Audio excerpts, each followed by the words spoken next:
नमस्कार छात्रों, स्वागत है आपका पुनः इस YouTube channel star coaching centre जमुने में। आज इस वीडियो के माध्यम से हम बताएंगे 8वीं कक्षा के प्रश्नावली 14.2 को।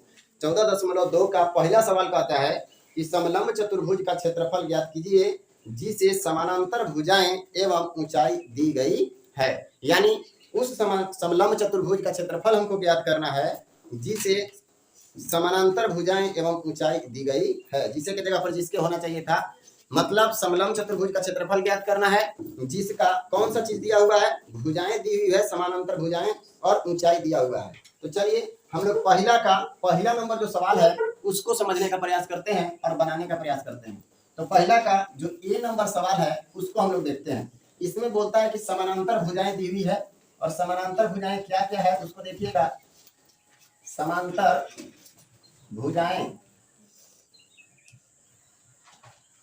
कितना कितना दिया गया है, 12 सेंटीमीटर और 20 सेंटीमीटर। 12 सेंटीमीटर और 20 सेंटीमीटर ये क्या दिया गया है, समानांतर भुजाएं दी हुई है। और कुछ दिया हुआ है, ऊंचाई 10 सेंटीमीटर दिया गया है। ऊंचाई कितना दिया गया, ऊंचाई कितना दिया गया बताइए, 10 सेंटीमीटर। क्लियर है। अब थोड़ा सा ध्यान दीजिए, अभी तुरंत हम इसके पिछले वीडियो में एक सूत्र का वीडियो बना करके आपको दिए हैं, उसी का इस्तेमाल करके हम इसको हल करने वाले हैं। तो हमको निकालना क्या है, हमको निकालना है समलंब चतुर्भुज का क्षेत्रफल। तो लिखेंगे चूंकि समलंब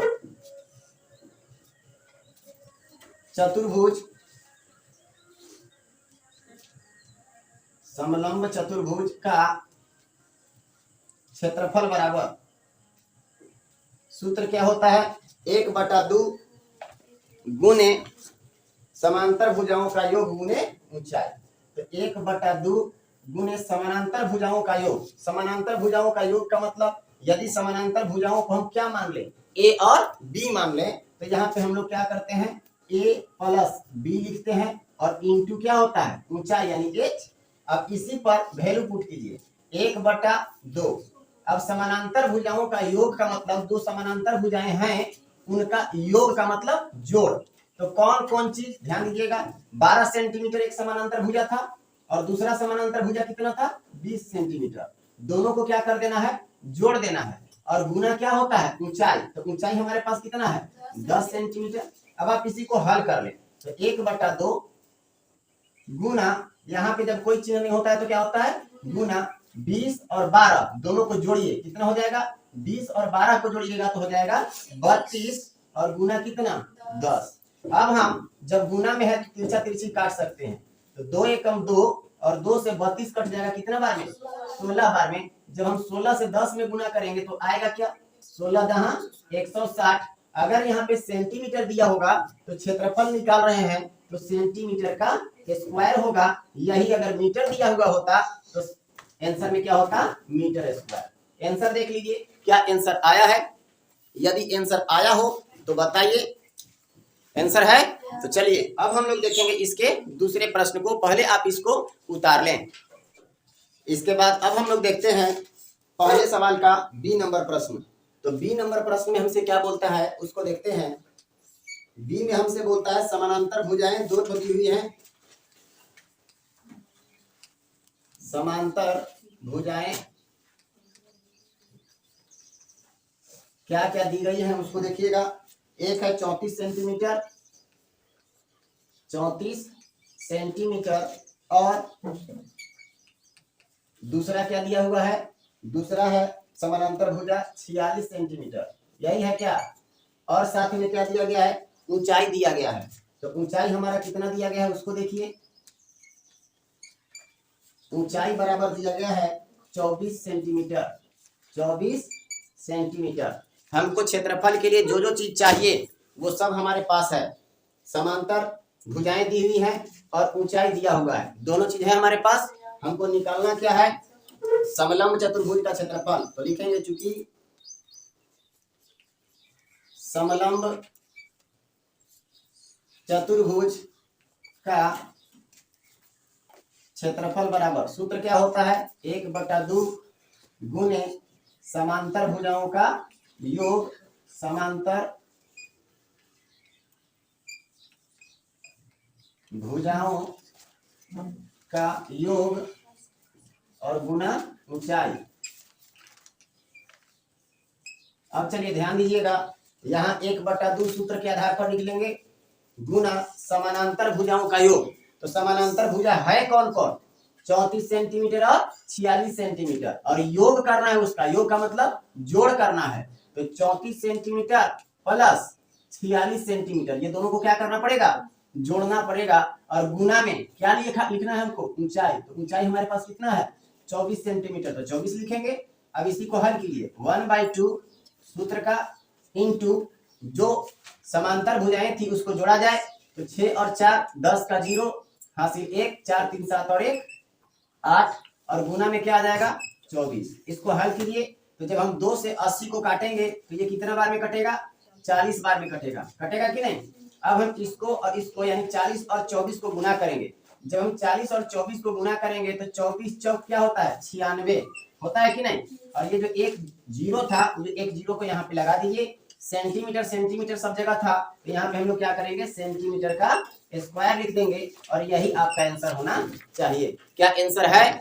अगर आंसर है तो आप इसको उतार लें और समझने का प्रयास करें। चलिए इसके बाद हम लोग देखते हैं सवाल नंबर सी को, कि सी में हमसे क्या पूछा गया है। तो ध्यान दीजिएगा, सी में बोलता है समानांतर भुजाएं दी हुई है। समांतर भुजाएं क्या क्या समानांतर भुजा के अंतर्गत दिया गया है? 2 मीटर और क्या दिया गया है? 1.2 मीटर। 1.2 मीटर ये आपका क्या दे दिया? समानांतर भुजा। और क्या दिया हुआ है? ऊंचाई दिया हुआ है, कॉमा दे करके ऊंचाई लिख सकते हैं। ऊंचाई में हमारा क्या दिया हुआ है? ऊंचाई है 80 सेंटीमीटर। ऊंचाई बराबर 80 सेंटीमीटर दिया हुआ है। अब आप इसको ध्यान से समझेंगे कि क्या दोनों का माप या इकाई बराबर है, एक जैसा है। यहाँ पे देखिए 2 मीटर है, यहाँ 1.2 मीटर है, जबकि यहाँ कितना है? सेंटीमीटर में है कि नहीं? तो सब एक जाति में होना चाहिए। मीटर में है तो मीटर में होना चाहिए, सेंटीमीटर में है तो सेंटीमीटर में होना चाहिए। तो देखिए, यदि ये सेंटीमीटर में है और ये मीटर में है, तो इसको सेंटीमीटर में बदल लें और इसको भी सेंटीमीटर में बदल लें, या फिर जो सेंटीमीटर में है उसको मीटर में चेंज कर लीजिए।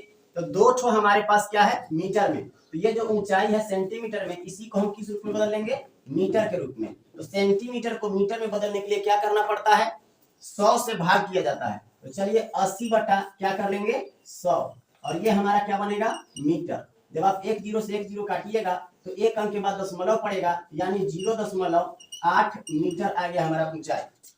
हमारे पास समानांतर भुजा पहला हो गया 2 मीटर, और दूसरा समांतर भुजा कौन सा हो गया? 1.2 मीटर, और ऊंचाई आ गया हमारे पास 0.8 मीटर। अब हम लोग डायरेक्ट सूत्र का इस्तेमाल करके इसको हल करते हैं या फिर मान ज्ञात करते हैं। तो लिखेंगे, चूंकि कौन सा चतुर्भुज था? समलंब चतुर्भुज था ना।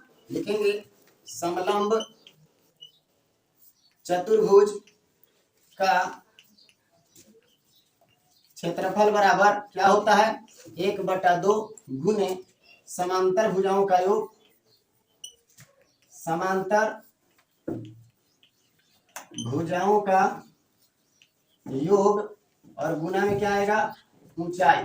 होता है कि नहीं? चलिए ऊंचाई लिख लीजिए। अब इसको क्या करेंगे? सजाने का प्रयास कीजिए, यानी वैल्यू पुट कीजिए। 1/2 इंटू समांतर भुजाओं का योग। समांतर भुजा कौन कौन है? एक है 2 प्लस 1.2। ये दोनों को क्या करना पड़ेगा? जोड़ना पड़ेगा। और गुना किससे करना होगा? 0.8 से, क्योंकि वही ऊंचाई है। अब चलिए 1/2 गुने, जब ये दोनों को जोड़िएगा तो यहाँ दशमलव देकर के एक 0 लगाएंगे, 2 और 1 3.2 हो जाएगा। तो यहाँ लिखेंगे 3.2 और गुने 0.8। जब आप इसको हल करेंगे तो ये 2 से कटेगा 16 बार में, यानी 1.6 बार में कट जाएगा। और जब 16 से 8 में गुना करेंगे तो 16 8 28 से 128, और कितने अंक के बाद दशमलव? 1 अंक के बाद यहाँ और 1 अंक के बाद यहाँ, यानी 2 अंक के बाद दशमलव। तो 1.28 मीटर में था ना, तो मीटर का स्क्वायर। क्या आंसर है? अगर आंसर होगा तो आप उतार सकते हैं। यही पहला का हल हुआ। उम्मीद है आपको समझ में आया होगा। यदि समझ में आ रहा हो तो वीडियो को लाइक करें, शेयर करें और सब्सक्राइब करना बिल्कुल ना भूलें। धन्यवाद।